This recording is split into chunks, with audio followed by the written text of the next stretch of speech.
Perkenalkan, nama saya Rina Nurdiana. Di sini saya akan membahas video pembelajaran mengenai mata kuliah Studi Masyarakat Indonesia. Kira-kira apa saja ya yang akan kita bahas? Ada beberapa materi yang akan saya bahas, yakni ada 4 materi. Yang pertama, kita akan membahas asal nama dan bangsa Indonesia. Eits, siapa sangka nama Indonesia hanya satu saja. Padahal banyak sekali yang memberikan macam-macam nama Indonesia sesuai dengan keinginan, kondisi fisik, sosial, dan budaya. Sehingga sampai sekarang kepulauan kita disebut dengan Kepulauan Indonesia. Kira apa saja ya? Yang pertama, Hindia. Hindia diperkenalkan oleh seorang filsafat Yunani kuno bernama Herodotus. Beliau merupakan bapak geografi klasik yang menemukan adanya kepulauan besar di Indonesia. Yang kedua yaitu Nederlands Oost-Indie, di mana berarti Hindia Timur Belanda.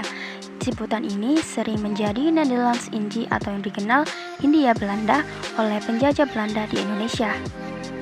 Yakni The Malay Archipelago, yang berarti dalam bahasa Yunani menguasai laut atau kumpulan pulau-pulau Melayu. Sebutan ini dipopulerkan oleh Alfred Russel Wallace setelah ia berkunjung ke Indonesia. 4. Nusantara digunakan pada masa Kerajaan Majapahit loh. Nusantara atau Dwi Bantara berarti kepulauan di antara benua-benua, terdapat dalam kitab Negara Kertagama. Selanjutnya Indonesia.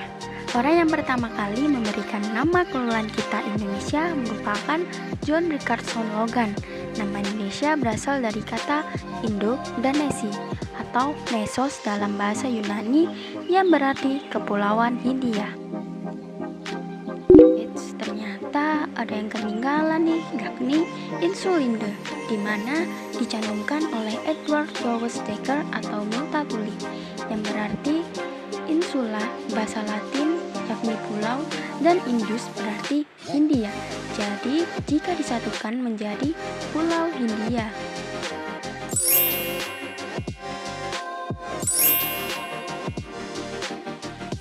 Selanjutnya yakni penduduk Indonesia purba. Kira-kira apa saja ya manusia purba di Indonesia? Mari kita simak selanjutnya. Ternyata ada 8 macam manusia purba di Indonesia. Yang pertama yakni Meganthropus paleojavanicus, yakni manusia besar tertua dari Jawa dan kerangkanya ditemukan di Jawa Tengah.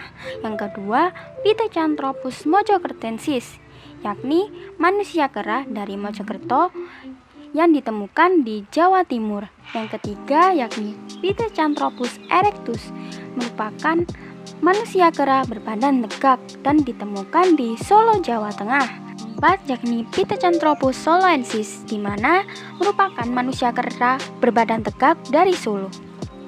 5 Homo wajakensis, yakni manusia purba yang tidak lagi disebut dengan kera melainkan manusia, ditemukan di Wajak, Jawa Timur. 6 Homo floresiensis, ditemukan di Flores, Nusa Tenggara. Yang ketujuh, Homo soloensis merupakan manusia dari Solo. Ini sama dengan Pithecanthropus soloensis, akan tetapi bentuk dan cirinya jelas berbeda. Terakhir yakni Homo sapiens, di mana disebut dengan manusia cerdas atau bijaksana dan merupakan manusia purba terakhir. Ternyata Homo sapiens melahirkan beberapa ras yang ada hingga saat ini. Yang pertama, ras Kaukasoid, di mana berciri-ciri berkulit putih, berhidung mancung, dan tubuhnya cangkung. Penyebarannya di Eropa dan Asia Kecil. Yang kedua yakni ras Mongoloid, memiliki ciri kulit kuning, mata sipit, dan berambut lurus. Ketiga yakni ras Negroid, yakni berkulit hitam, bibir tebal, berambut keriting, dan menyebar di daerah Papua, Australia, dan Afrika.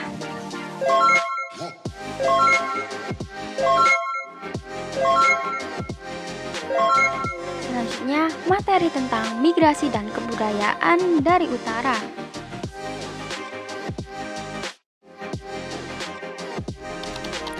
migrasi penduduk dari daratan utara menyebar ke seluruh kepulauan Indonesia. Mereka memiliki ciri fisik ras Mongoloid. Mereka menggunakan bahasa induk yang disebut dengan Proto-Austronesia yang terdiri dari bahasa Kadai, Cina Selatan, Cham, Vietnam Tengah, dan Austronesia, pulau-pulau di Samudra Hindia dan Samudra Pasifik. Berikut merupakan wajah dari masyarakat Austronesia yang memiliki persamaan dengan ras Mongoloid. Masyarakat Austronesia ini mengenal budaya bertani meskipun mereka belum mengenal sistem irigasi. Berikut merupakan kapak persegi yang digunakan oleh masyarakat Austronesia yang dibuat dari batu yang diasah halus, bertangkai kayu, serta diikat dengan rotan.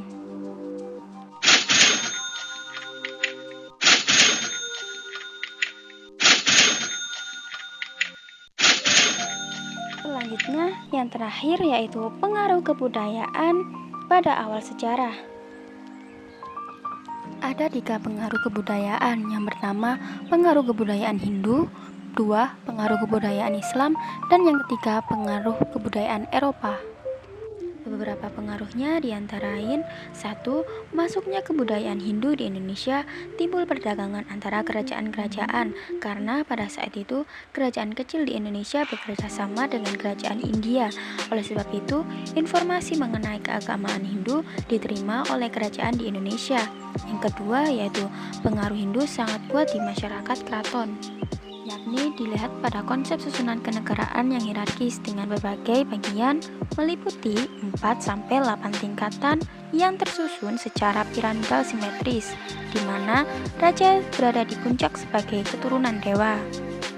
Yang ketiga yakni adanya perkembangan Islam dan pencampuran keyakinan yang bersumber dari agama Hindu atau animisme, sehingga munculnya pikiran masyarakat Indonesia yang diwujudkan dalam bentuk perilaku atau dalam bentuk kebendaan, misalnya upacara panen, upacara pesta laut, maupun bentuk-bentuk arsitektur yang menggambarkan suatu kebudayaan.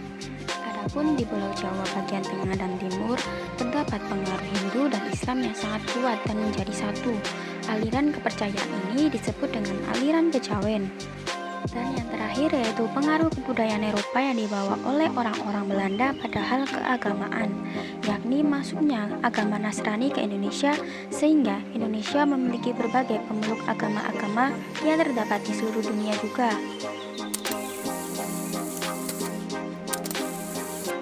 Cukup sekian video pembelajaran ini saya buat dan pembahasan materi-materi yang telah saya sampaikan. Semoga ini dapat bermanfaat untuk kalian yang mendengarkan. Dan mohon maaf apabila ada keliruan kata dalam menjelaskan. Thanks for watching.